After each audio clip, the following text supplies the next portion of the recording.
This is Intro to Tropical Biology. It's a biology class about the tropics. We're here in Costa Rica during Easter break. The goals of the course are to familiarize the students with what's different between tropical biology and the temperate biology that we're all used to, and also to get us working on experimental design. A lot of times you do lab courses and they just kind of tell you what you're supposed to do. But here we had to come up with our own experiment from scratch. I took a class because I've had an interest in biology. I talked to the professor about it. It seemed like a good opportunity to go and do actual field research outside of typical Providence College labs. We prepared for this trip by studying the different plants and animals that we would be seeing in the rainforest and in the coastal reef environment. We talked about necessary things that you would need for field research that we might not know because we're students. We haven't really had too much experience going into other places to do certain types of research. The first part of the trip we spent in Selva Biological Station. That's in the Caribbean lowlands in the northeastern part of the country. And it's one of the foremost biological research stations in the world and is really well renowned among tropical biologists as a place to study. Each student got to pick a specific animal species and a specific plant species to study. Ahead of time, we did a lot of research about the species and gave just like a 5-minute presentation to the class so that the students would know what to look out for when we arrived here. And then while we're in Costa Rica, we were assigned to take a lot of pictures and observe our species. And then when we get back to the States, we're gonna have a final presentation. The group projects are a way to focus the trip while we're down here on a specific topic that we want to learn more about and then explore it through independent research. So the idea is that groups of two develop a research project with the professors and you do research prior to the trip, and you come down here and set up a field experiment that you can accomplish in 3 or 4 days. So basically we had to execute it all by ourselves. They didn't come out with us in the field. We had to go find the organisms we were working with and set up the experiments and keep notes and do the statistical analysis by ourselves. So it was a great way to do something independent in a place that was unfamiliar to us. Other than the research that we've done in the field, we visited a coffee plantation where we learned how coffee is grown and processed. We've done guided tours both during the day and at night.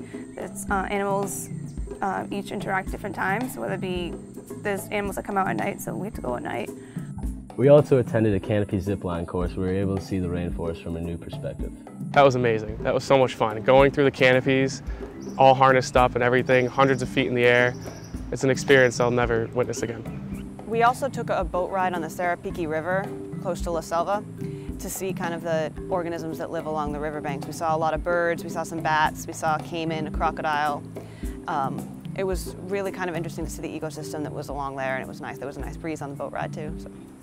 One night we went to Tarambita, and it's a bat reserve, and what they were doing there is collecting bats, well, essentially netting bats, and showing them to students and young children in the area or whoever wants to come and visit, and to learn more about these animals. There's a lot of preconceived notions, negative ideas about bats being vampires, but the man explained that there's such a variety of bats, and he actually went around and showed us some of the bats. We went to a sloth sanctuary. You think of a sloth as something that goes up in the canopies and is just sitting there like a little fur ball, but when you get up personal with these animals, they are incredible creatures.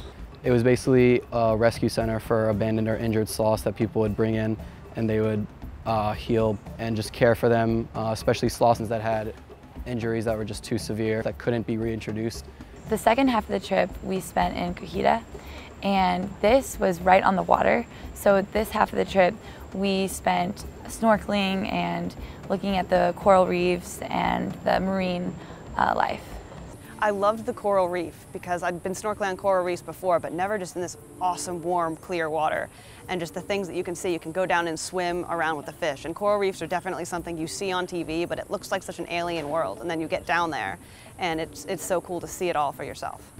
Personally, I've never been further south than Florida, so coming down here to a different country and meeting all the people that are involved with this trip at La Selva, at Cahuita, just even the locals on the beach, it is just a completely new experience, getting to know their language and getting to realize what their culture is like. It's completely different from America. Conservation was a major theme of the class. We learned about basically that the rainforest, not only is it incredibly important for biodiversity, but it's also generates a huge portion of the world's oxygen, and it creates its own microsystems by the amount of water that it releases, forms rain clouds. So without rainforests, the climate would be a whole lot drier. People think about the rainforest and they're like, oh, there are cool animals there, we should save them, but it affects the entire world. To learn more about our tropical biology program here at Providence College, please visit tropicalbiology2012.wordpress.com.